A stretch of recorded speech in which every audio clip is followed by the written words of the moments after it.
I got a question. How you feel about seeing these protests overseas where there are all these women burning their hijabs? I haven't seen that. You haven't seen that? I can't even forget what I country don't it's doubt from. it though. No, right. So pretty much like so it was Iran. So Yeah, pretty yeah. much Ah, got you. a 22-year-old female Mhm, got arrested because there's a hijab rule there. mhm, mhm. And while in custody of like the moral police, I think she was murdered. Mm. Or she died. I don't Right, know right, if she was right, murdered or not, but she died in custody. Right. So now females were at her funeral saying death to the dictator and taking off their hijabs.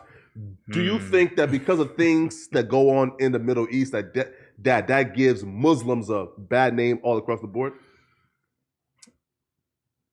Very interesting. Arabism and Islam are two different things. Let's make this clear. Islam is the religion, being an Arab is a culture. So a lot of people mix up the culture with the practice of the religion.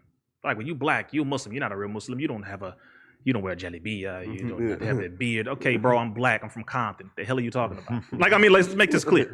I'm not trying to be an Arab. You an Arab. Go over there. I mean, respectfully, let's stop. And don't put yourself on me. I'm not gonna put myself on you. Respect the culture. But things that happen in the Middle East, as long as they benefit the vested interests of America, minerals, diamonds, oil, America's cool with it.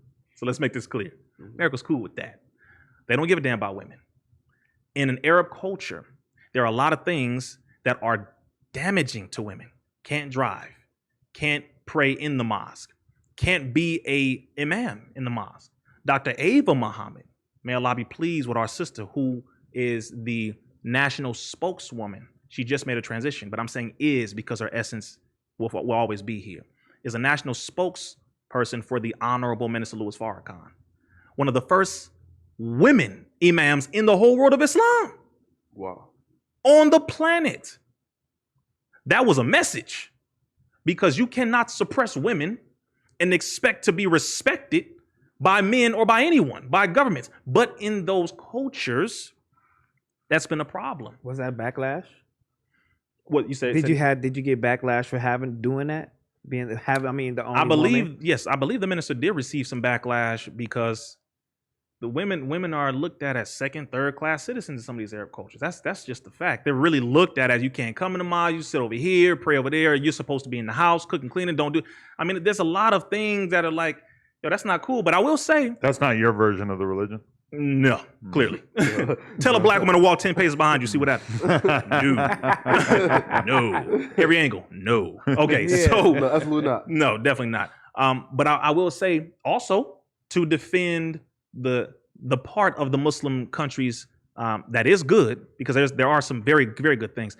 Muslim nations have been some of the only ones to elect women as heads of state in at least 5 Muslim countries. America has how many female heads of state? None. Okay, you see what I'm saying? So let's there's a balance here. But when it comes to the oppressive history, it is very well known. It is not okay. It should have ended a long time ago. So by them taking off their hijab, it is a protest, because you're supposed to have your hair covered. The Holy Quran, there's the Bible too. Says have your hair covered or shave your hair off. That's in the Bible. So, Christian, what scripture is that? Go read it. But it's a very deep ingrained thing, because the religion is ingrained into the politics. It's ingrained into the schooling. It's really ingrained. It's a theocracy. It's really in there. So if you understand that that's the area that you live in, just understand exactly what the ramifications are. But I will say, when there is injustice, as the Honorable Mr. Louis Farrakhan said, the world is in the condition that it is in because of the disrespect of the woman. Now, man, listen, that's profound. Now, I do want to speak on Malcolm, right, before we Sure. get out of here. So, I think it's Muhammad Aziz and Khalil Islam, right? They have been exonerated. Now that's after... Found not guilty, y'all, just so you know. Yes. Now, that's after you guys been telling us for decades. This is before I was born. That ain't our work. Before I was born. Y'all been telling us that ain't our work. Mm-hmm. That's the government work. Mm-hmm. Now it's finally been proven that the Nation of Islam had nothing to do with it. Why do you think it took so long? And 2, do you guys now feel a relief, or do you feel like there's been too much damage done to the brand? I'll just say it this way. If you believe this U.S. government, go ahead. I really don't care, because the people in the hood know, for the vast majority. When people get on these platforms and they talk, my only question is, where are you from? Because when you go in the inner cities, you see us there. We may not be on every single corner because you're talking about millions and hundreds of millions of people. Come on, so we do our best with the numbers that we have.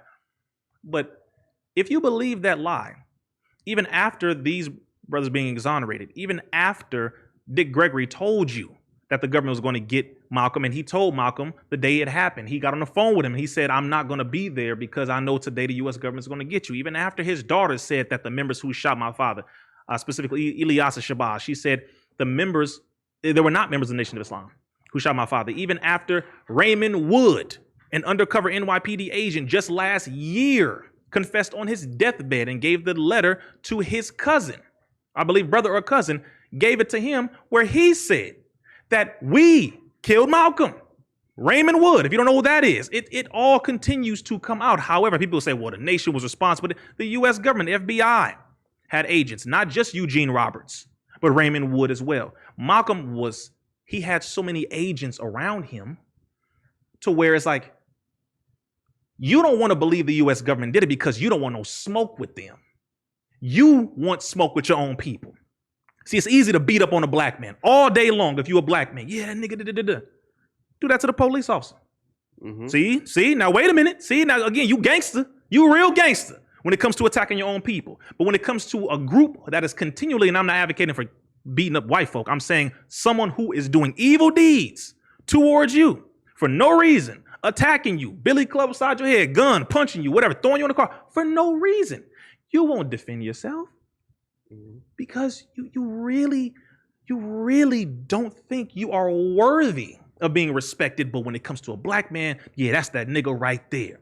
See, that disgusting hypocrisy right there is why a lot of us have not moved forward. Because if they witness and recognize, you can't mess with our people. All right? If we did something wrong, okay, we have to suffer the consequences, sure. If I did that, then okay, then I did that. But if I did not do that, and you're mistreating me for no reason, then I have the right to defend myself. That's the law of nature. Absolutely. So when it comes to the whole Malcolm story, you can believe it because some of you are not even worthy to fight back because you don't want to. You don't. That's the fact. I'm not interested in people talking about guns. Knock it off. The stuff you got is knockoffs. Just make this clear. All the guns y'all got is knockoffs. If you don't believe in God and you believe in a gun more than God, that tells me all I need to know. And this is out of love. So people believe the Malcolm thing.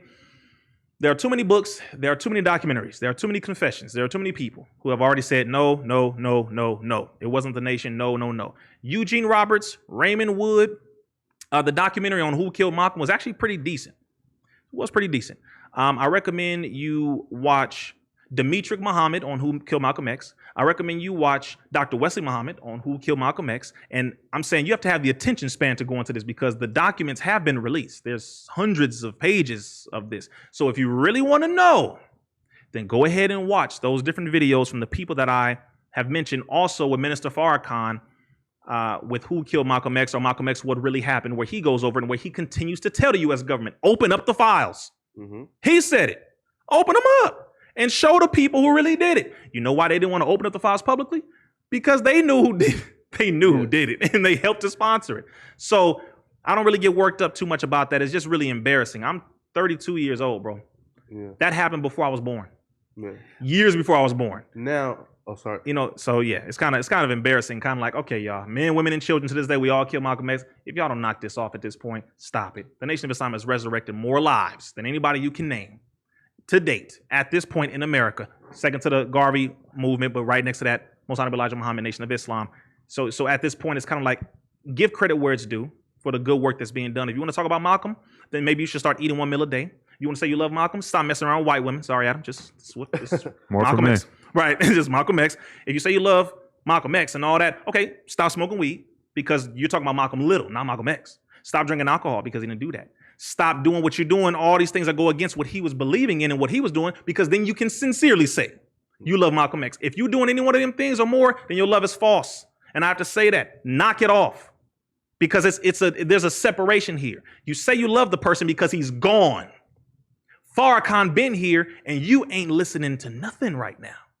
Do you see what I'm saying? It's because too many people don't want to be held accountable. You don't want to change. You don't want to do right. You want to point fingers at everybody else, white man, government, you over there, but you don't want to sit down and say, wait a minute, what am I doing to contribute to the perpetuation of the degradation of my people? What am I doing? You know what? I ain't gonna lie, man. I was one of the people that actually thought the nation killed Malcolm X. I'm not even gonna lie. I'm like, until I shout out to my homie Shakir. He let me look at this video, Hidden Colors, that Tariq Nasheed did, and that volume one, that really it made me really love black people. Then I start going, looking more into 5%ers. Then I start looking more into your videos, and I'm like, damn, I mean, we really need to be educated on this shit. Like how do we educate our people on this shit? How do we, get educated on financial literacy? I'm like, damn, bro. I've been missing so much shit. Mm-hmm. Like, as a black man, I'm like, why are we not being taught this shit? You feel me? Like, how did I even get, like, even as a black man and black boy in school, high school, junior high, like, who the fuck led me to, to understand that the nation killed this man? Like, who? Bro. Like, how did I get, like, how did they make me believe it and get brainwashed so early in the game? Because that will happen right there. That is so crazy. That's why they had to convince you, because that right there, what you just went through, will happen. Yes. You start to wake up. It's a trap. That's it. Then they can't control you. But mind you, again, if you believe it, hey, go ahead and believe it. All power to you. Pitiful, sad, but go ahead, believe it. But if you want to do something to help your people, maybe we should focus on that, because that's where we are right now. So it's kind of like, I don't really necessarily care if you believe it or not. We're in a position where we need to change our condition right now. That's where it is for me personally. All right, people, we just hit 300,000 subscribers. You know we're trying to hit 400,000 subscribers. So that little red button, tap it, tap in. Appreciate y'all.